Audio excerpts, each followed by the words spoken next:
Welcome to the Human Capital Innovations Podcast. We're your source for personal, professional, and organizational growth and development, where we share original research, explore industry trends, and interview executives and thought leaders from across the globe. We hope you join us often for practitioner-oriented content around all things related to leadership, HR, talent management, organizational development, and change management. Maximize your personal and organizational potential with Human Capital Innovations Podcast.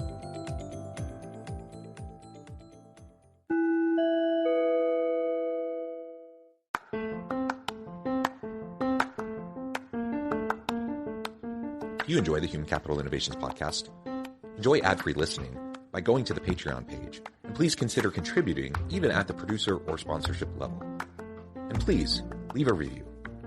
Thank you for your support.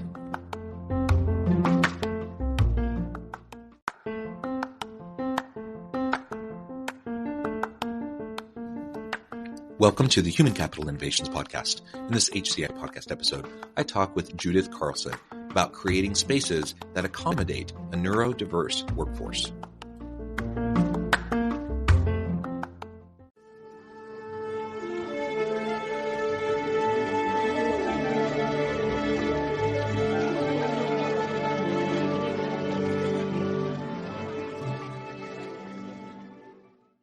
Judith Carlson, welcome to the Human Capital Innovations Podcast. Thank you very much. It is a pleasure to have you. You're joining us from, I think you said the Atlanta area, didn't you? Yes, I did. Yes, wonderful. I love that area.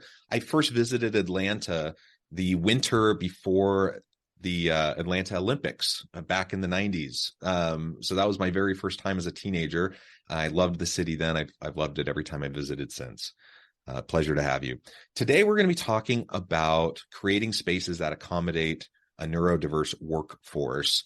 And I think this is an increasingly important topic that honestly isn't getting enough attention. I actually am a researcher in this space. It's kind of a tangential piece of the research I do at the university, but I look at autism in the workplace and how to provide greater levels of accommodation for those on the spectrum and in hiring practices, et cetera. And there's kind of a dearth of this research. Like there's not a ton out there on it, and there's a lot I think we need to be doing to address these issues. So I'm really excited to pick your brain and learn from you today as we talk about this topic. As we get started, I wanted to share Judith's bio with everybody. Judith Carlson, Workplace Strategy Manager of Ted Moody's Associates, strives to create thoughtful and inclusive workplaces that supports the needs of the entire team. As an advocate of sustainable design practices, Judith pays close attention to creating spaces that accommodate a neurodiverse workforce, considering the range of needs for the emotional and mental well-being of a company's staff. This can include accessibility for neurodiverse workers, flexible orientation to adapt to the needs of the individual, noise level options, biophilic design to promote calm and productivity, and others. I'm super excited, Judith, to talk more about this. Anything else you would like to share by way of your background or personal context before we just dive on in? No, I've been, have a background in interior design. Kind of came out of school during the recession of the late aughts, and being the daughter of an economist, my dad said, you better have something to back you up. Interior design might not always pay your bills. And so I've always tried to take my passion for design and working at an architecture firm and layer that with anything that I can learn that goes above and beyond, that just the kind of what everyone thinks of as interior design, and really try to bring value to a space and value to the career as a whole, because I don't think that it is something that's paid enough attention to, and I really feel like, and I hope that that's changing. Yeah, me too. And just a personal connection. My daughter is a college freshman. She's an architecture major. She hasn't chosen what her area of specialty will be, but I'm sure she will find your background very interesting as she's kind of in that mode of exploring what she wants to do. That's neither here nor there, but just a connection point for as we're having this conversation. Well, as we get started, maybe you could begin by just defining for us neurodiversity. I'm hoping that most people are familiar with that term, but I suspect there are some that, kind of aware of what that is, but not quite sure. Maybe explain that a little bit, provide some examples, and then we can get into a brief description about neuro-architecture. Absolutely. So neurodiversity, in the broadest sense to me, is kind of the understanding that people think differently. And again, there's a lot of research done on this, and I'm by no means an expert on neurodiversity, but really it just means taking into account that there's a certain part of the population that thinks differently, may need extra time, or is on the spectrum of autism, or kind of their reaction or feelings and interpretations of the environment around them, that can affect them personally, in an emotional response, or a neurological response. Autism spectrum is the most common form of neurodiversity that people tend to think about when they're using that phrase.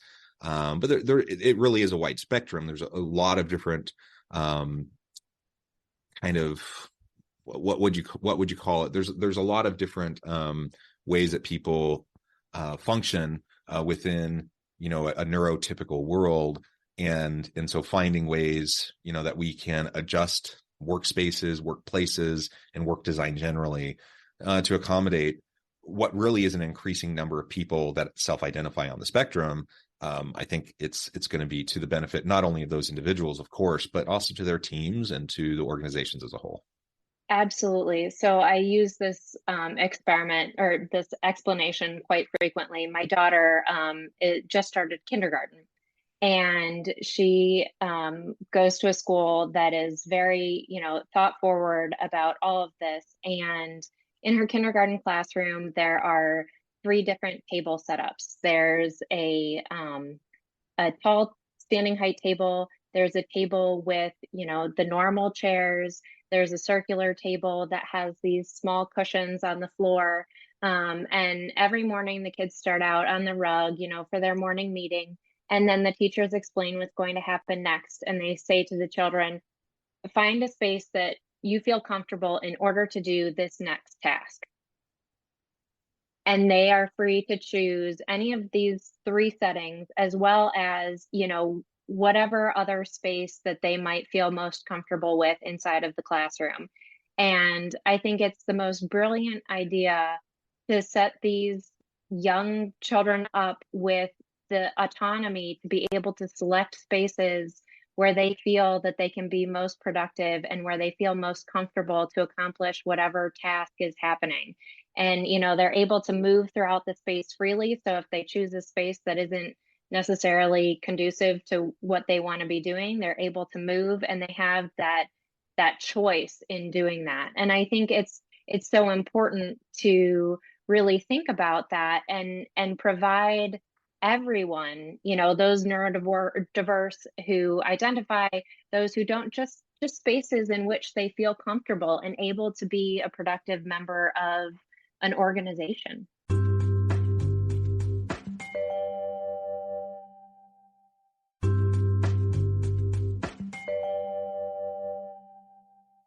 The world is built, for people like me. I'm neurotypical. I'm a straight cisgender white dude.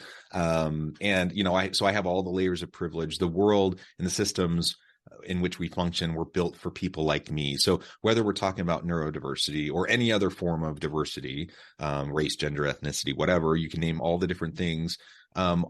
In each case, we talk a lot about inclusion, and we talk about trying to create an inclusive environment of genuine belonging for every individual, so that they can bring their whole authentic self to the workplace and contribute in meaningful ways. And so we talk a lot about race, gender, ethnicity, gender identification, and sexual preference, and all of these different categories. The one that we don't talk about nearly as much is neurodiversity. And people who are on the spectrum can be highly functioning, individuals, very, very intelligent, very capable, lots of skills. They have a lot to add to organizations. Yet the way the systems are set up, it often disproportionately negatively impacts those individuals. So, for example, let's just think about hiring practices for a minute. We know, that hiring practice is fraught anyways to try to weed out bias and be inclusive and such. But in the best case scenario, it's still almost a crapshoot because people are so bad at interviewing. Right. And I'm speaking from the organization side. So leaders, organizational managers, hiring managers tend to be pretty crummy at conducting meaningful interviews that actually uncover the types of information that are going to help them make good, reasonable decisions. In the best of circumstances, assuming that we're not dealing with unique issues with different people. But you bring into the interview setting someone on the spectrum, and they just interact differently. And in many ways, they interact in ways that might be a little bit sometimes off-putting to an interviewer, regardless of what their actual skill set is, their capabilities, their competencies, what they could actually bring to the team. And so what we end up doing is disproportionately weeding people out from the get-go, from the very earliest stages of the screening process and the interviewing process. We weed people out who have lots of great skills simply because they're not comfortable making eye contact with somebody or name the thing, right? And right. How much do those things really matter is the question and the point. And the reality is, research has shown it doesn't actually matter all that much at all, yet it disproportionately impacts hiring decisions.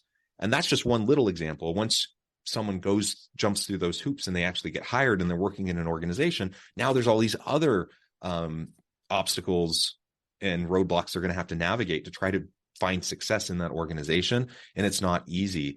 And so let's proactively look for ways to provide accommodations so we can truly have a more inclusive workplace for those who aren't neurotypical.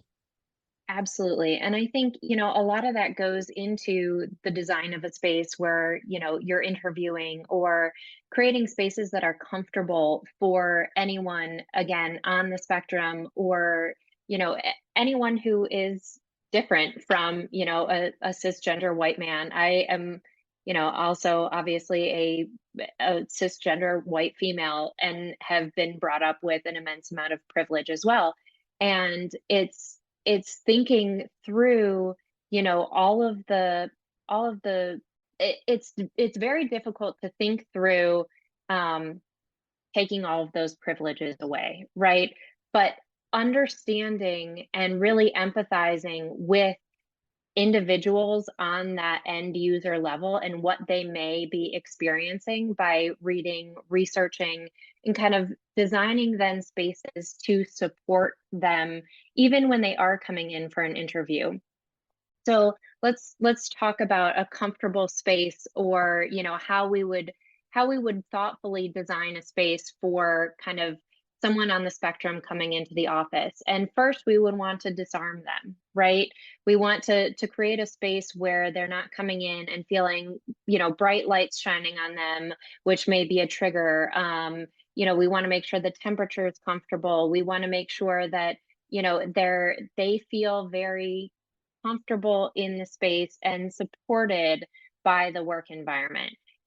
We may want to guide them through an office to an interview room where the lighting is a little bit dimmer, where the colors on the walls are a little bit richer, and feel more enveloping, to really detract from the fact that they may not be giving you as much direct eye contact, but it feels warmer. It feels a space where you can really have an engaging conversation and let your guard down. You want to ensure that the acoustics of the room aren't reverberative or echoey, to really set off, an emotional response that way. And just thinking about spaces for refuge. And again, we're talking about bringing them into a space, into an interview. And, this goes beyond into interview tactics. I'm sure there's been research done, and, would love to follow up with that about, different questions and different ways to engage this part of the population. But really, it also goes to creating an office environment and a work environment that will support them when they do come on board, right? So we want to bring these people into organizations because there's nothing that they can't contribute that, a normal cisgender person can contribute as well.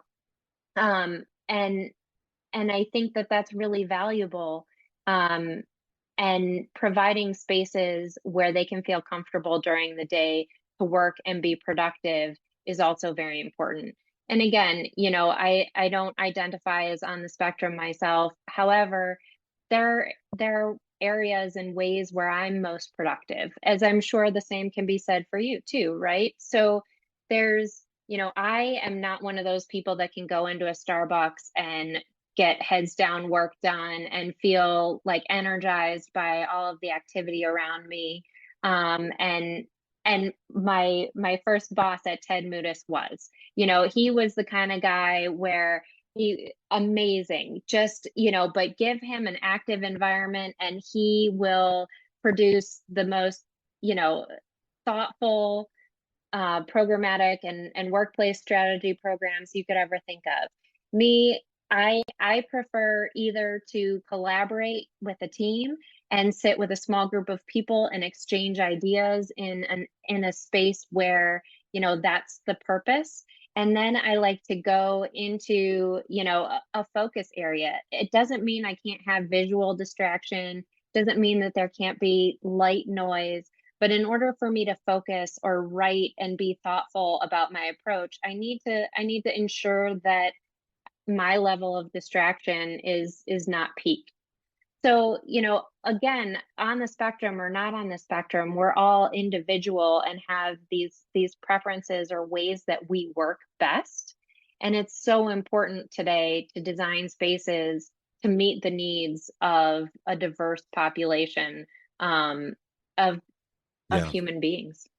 Yeah, that's a really great point. It reminds me. So I'm a professor and I do consulting work in this podcast and things like that. But at the university, we have a brand new business building, beautiful new building. And we love it. It's open, light, airy, all those things really great in a lot of ways. But all of the offices are fish bowls. They're all glass. and there's students walking around. It's ideal for students. It's open flow, lots of collaborative spaces, accessibility to professors. But what I've heard repeatedly from many professors, many of which, really prefer kind of a focus area to do their work, is they're so incredibly distracted constantly from not students coming and knocking on their door wanting to talk to them, but just students randomly walking by, going anywhere, because it's all glass. So it looks beautiful. It's great for the students, not so great for the professors who are trying to do deep focused work, or at least for some of them, who have complained about it. And it's just an illustration of your point. Now, the people I'm thinking of who have very vocally complained about it, I don't think any of them identify as on the spectrum at all. Yet they still have that preference. They know how they're going to be most productive. And we all have those different ways of working. And so providing a little bit more options, I think, will be really important for any organization, regardless of whether we're talking about a business school at a university or a tech startup or whatever, name whatever the organization might be. We have opportunities, and you've laid out some good examples, with the kindergarten classroom and the tables and the different work areas, with the color and visual stimulation and the lighting, the noise stimulation. All those sorts of things are different aspects that we can really think about for how we create the environment in which people get work done. There's this term biophilic. Can you explain that and explain how biophilic design can be leveraged to foster wellness overall?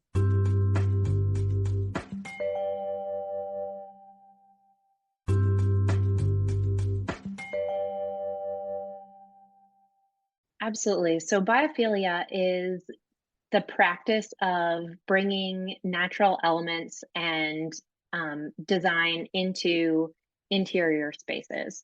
So it can be accomplished in a multitude of ways. The easiest is, bringing daylight in views. So from wherever you're sitting in an office, can you see outside? Can you see natural daylight? And how does that affect you and, your productivity within a space? Additionally, it can, so it starts there and it can go all the way to, using reclaimed woods, natural materials in the office space, to just patterning in the floors or treatments on a ceiling that allows a light to have a dappled feel. We have a client in Connecticut who said, let's build a spa room. Let's really create this space that, can feel relaxing and has all of these natural elements. And, our design team challenged that and said, instead of creating a room where someone has to go in and experience that, and it can only be experienced by, one or two people, let's highlight that and let's put it in, the central piece of your office. So we brought a tree in, there's a rockscape, there's natural plantings all within the interior of the office. And in addition to that, there's a water feature. So it adds to the ambient noise. It adds to the natural feel of the space, and it gives you, it really is the embodiment of biophilic design in an office space. You're able to experience these natural elements. However, you do have the creature comforts of being in an office. So while the space is in Connecticut and, it's 20 degrees outside, you're able to experience the natural elements at, a balmy 70 degrees. And so it's really kind of thinking through those elements and how people interact with them and how they can slow your natural heart rate.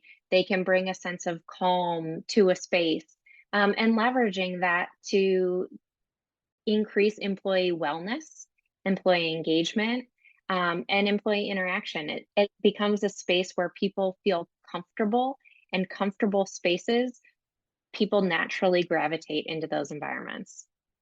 Yeah, and you just tend to be more productive, more creative, more innovative when you're in those types of environments. And this is a silly example. It's not directly related to what we're talking about, but it's how I work well. So I know that about myself. Everyone has their own preferences, and you learn over time how you're going to be most effective. And so I have a fun office. I have a distracting office. Because not because I'm distracted all the time, but actually because I want to try to distract myself, because I get too focused, I get too heads down, and I'll all of a sudden spend 5 hours straight, hyper focused doing something before I even realize 5 hours has gone by. And so I tried to visually create distractions in my office so that I can take little mental breaks and remind myself, oh, I need to get up and walk around, those kinds of things. And I like just the funness of it. Even if, people often walk into my office and they're like, do you ever get any work done? Or are you just playing all the time? I'm like, actually, that's the problem. I'm always working. And this is kind of my approach that I've adopted over time so that I can find healthy ways to get a little bit of those distractions and practice a little bit more balance and for my own physical and mental health. Now, that's just a silly example for me. The reality is we all have that for ourselves, right? And so we need to have the flexibility within our workplace to be able to create an environment where we can work and be our most effective and productive. I think that's what everyone wants. So in this case, we're talking specifically about neurodiversity. We're talking about neuro-architecture and a lot of different design elements. But if we zoom out and we just think about it more broadly, just about flexibility and options in terms of design, work design, office design, space design, and how everyone can be most effective, it's a no-brainer. I think every organization should be thinking about this. And then if we zoom back in, of course, from an inclusivity and belonging standpoint, we need to be paying attention to neurodiversity, and we need to be finding ways to make our organizations much more welcoming. Absolutely. And I think about this, and your daughter, as she's going through architecture school, I always think about the difference between residential architecture and design and corporate architecture and design. I am so fulfilled by the work that I do at Ted Moodis Associates and with our clients. And it's partially because, you know, residential interior designers are designing to meet the individual needs of one group of people, right? The owners of one home. Let's create a design that meets their needs. When you get to work with an organization that has hundreds, thousands of people, taking all of that data and all of that information and all of those individuals, there are no two homes in the world that are the same.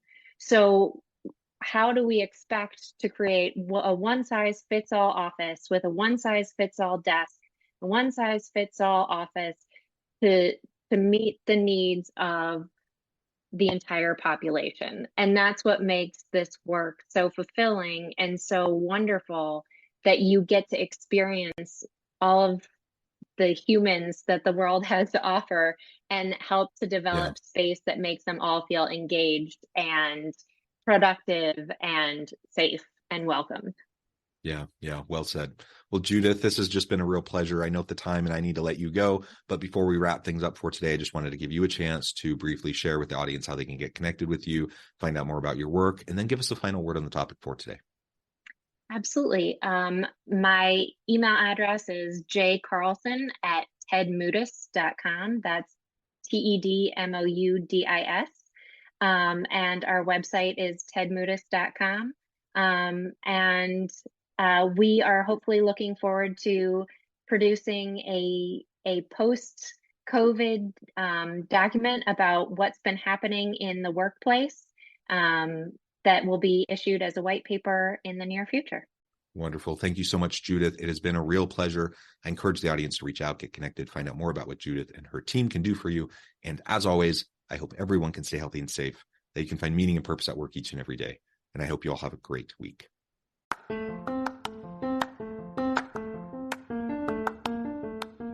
you enjoy the Human Capital Innovations podcast?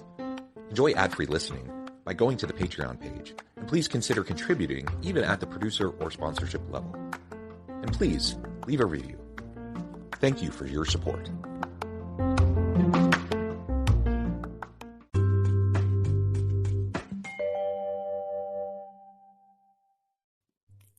Thanks again for joining us for this episode of the Human Capital Innovations podcast. I hope you stay healthy and safe and that you have a great week.